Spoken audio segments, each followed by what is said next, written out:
You can be the person that changes your family history, your family legacy.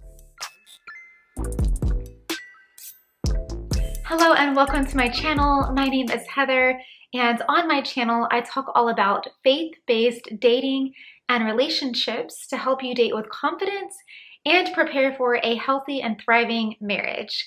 So if that sounds interesting to you, be sure to hit that subscribe button and notification bell. I am currently posting every Wednesday and Sunday. And if you're also on Instagram, be sure to follow me over there as well. I post over there daily and share a lot of extra content and love talking to you guys in the DMs and the comments over there as well. So all of that being said, let's go ahead and jump into today's video. So today I'm sharing 10 signs that you are ready to date.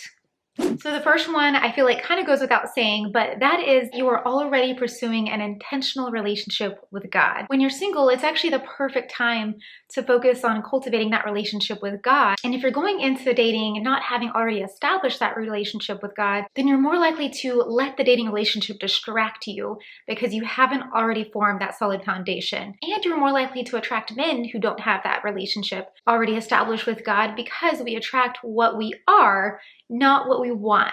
So it's really important to have that established before you even start looking to date, let alone get married. And then once you do start dating someone, you will be able to encourage them in their relationship with God, and you'll be able to encourage each other and lift each other up. All right, number 2 is that you already know your worth. This is so important because when you know your worth, then you aren't seeking it from someone else. You aren't seeking out someone else to validate you and give you your worth.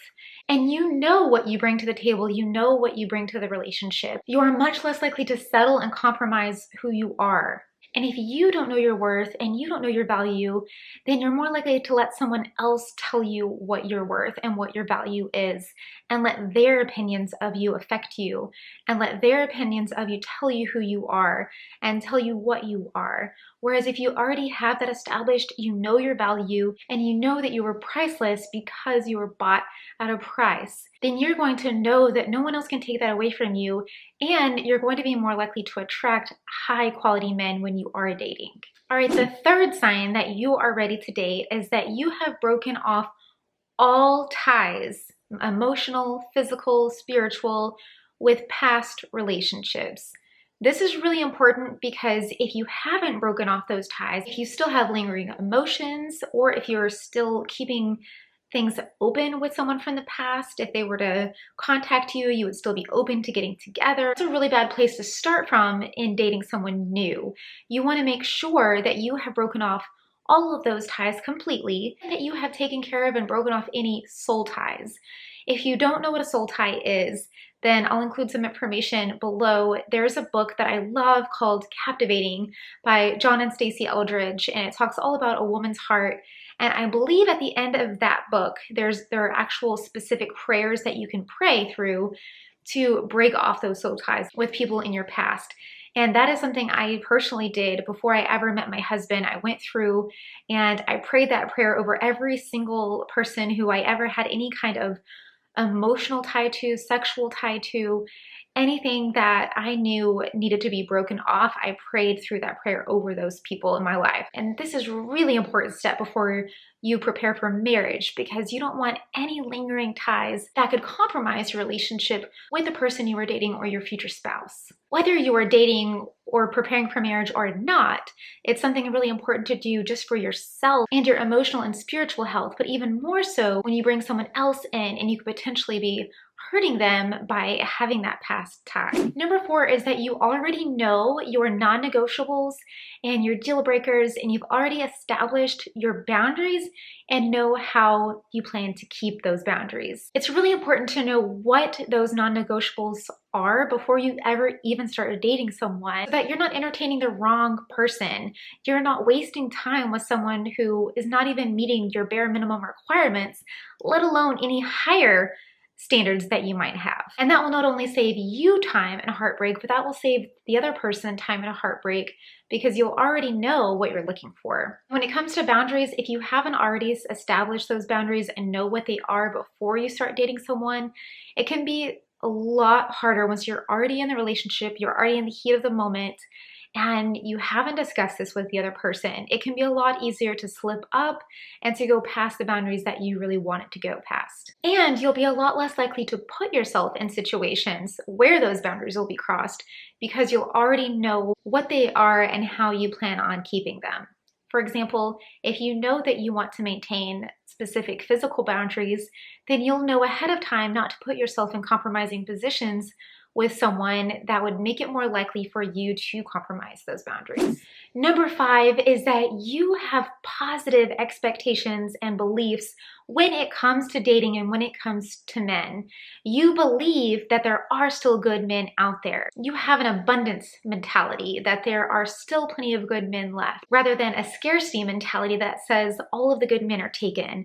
There aren't enough good Christian men out there for me. Because you will get what you believe you can get, and you will attract what you believe you can attract. If you're already going into it thinking negatively and that there aren't any good men, then you're most likely not going to find any good men because you've already established that belief in your mind. I know this can be hard if you have experienced divorce in your family. If you've never had a good example of a healthy marriage, then you can be the change in your family.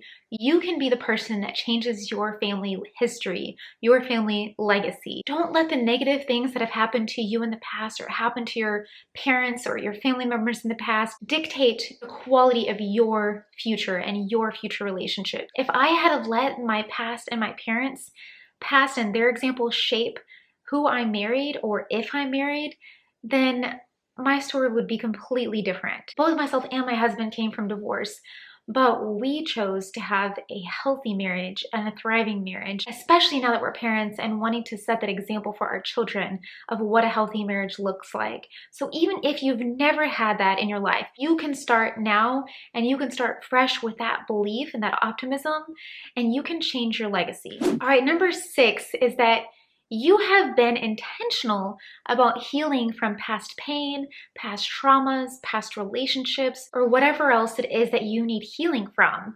Because the thing is, we project on other people, and if you're still dealing with past hurts and you're tied up in those things, then you're going to bring that into the relationship with the person that you are dating. It's so important to take this time when we're single to work on ourselves and to work through our past and to work through our healing so that we can be whole, healthy people in our dating relationships and attract whole, healthy people. Now, don't get me wrong. I don't want you to hear me say that you have to have everything together, that you have to be perfect in order to start dating or in order to be married.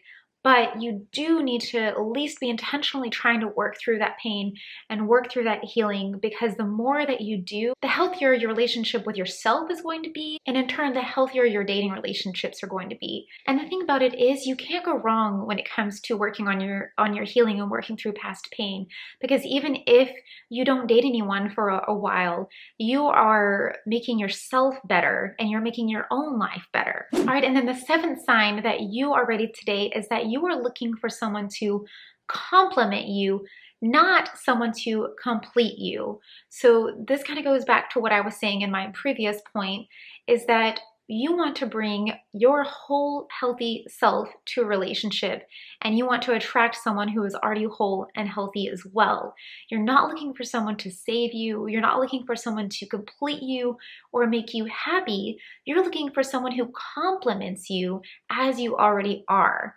And that's going to make for a much healthier, happier relationship. Number 8 is that you are positioning yourself to be pursued by a man. It's my belief that the man will find you, and you position yourself to be found by him by having an open heart and by having an open mind and by knowing your worth and bringing your whole healthy, confident self to the table so that you are in the position to be found by a high quality man when that time comes. Now, don't get it twisted. I'm not saying that you shouldn't be doing anything, that you just have to wait around for a man. You still have the responsibility, like I said in my other points, of working on yourself, pursuing your relationship with God, and all of these other things that are going to help position you for that man. Number 9 is that you are willing to wait for what you want. If you have already established your boundaries, if you know your worth, and all of these other things that we talked about, about, then you are going to be willing to wait on the right man rather than just falling for the first man who asks you out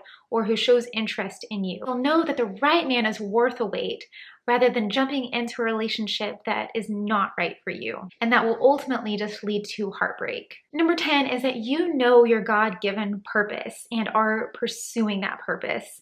This doesn't mean that you have to have everything figured out and you know your entire future and your calling in life, but you know that God has a purpose for you. You're listening to his call in your life and you are going after that purpose. You're not waiting for someone else to come along and bring you happiness. You are able to find happiness in your single season, in that pursuit of God, and knowing that you have that purpose and pursuing that purpose, you are not going to be all consumed by a desire to be with someone else or a desire to be married because you are busy going after the things of God in your life. Now, this does not mean that you do not still have the desire to be married or the desire to be in a relationship. That's not what I'm saying. I believe you can be content and you can be happy but still have that desire for marriage. And that's not a bad thing. That's how God created you. So don't feel guilty about that. But just know that if you're pursuing your purpose in God, that you're going to be much more likely to thrive in your single season and in your dating relationships as well. So that is it for my 10 signs that you are ready to date. I truly hope that you found it helpful and are able to apply some of these things to your own life. And I would love to hear in the comments if you believe you are ready to date or not and why, and what your favorite tip was. I love to hear from you guys, and be sure to stay tuned for next week's video. We're always talking about how to thrive in your singleness. Thanks so much for watching, and I'll see you next time. Bye.